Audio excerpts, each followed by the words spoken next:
বিসমিল্লাহির রহমানির রহিম। আমি প্রথমে ধনে পাতাগুলোকে কেটে পরিষ্কার করে নিয়েছি।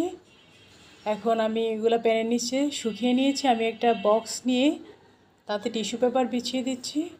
প্রথমে একটা টিস্যু পেপার নিলাম, তারপরে এর উপরে এই কেটে রাখা ধনে পাতাগুলো শুকনো প্যানের নিচে শুকিয়েছি, বাট ধুই নাই। যখন রান্না করব তখন ওখান থেকে নিয়ে ধুয়ে তারপরে যেটাতে ইউজ করব সেটাতে দিব। এখন আমি এই যে টিস্যু পেপারটার উপর ধনে পাতাগুলো কেটে রাখা ধনে পাতাগুলোকে নিয়ে নিলাম।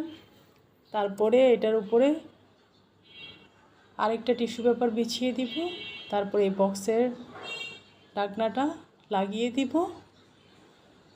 এভাবে আমি ঢাকনাটা লাগানোর পর ফ্রিজে রেখে দেবো। এভাবে রাখলে আপনি ধনে পাতাগুলো অনেক দিন পর্যন্ত খেতে পারবেন। সারা বছর এভাবে এই ধনেপাতা আপনারা সংরক্ষণ করে খেতে পারেন। এই যে আমি ফ্রিজে রেখে দিচ্ছি, 1 মাস পর ফ্রিজ থেকে নামিয়ে আপনাদের দেখাচ্ছি।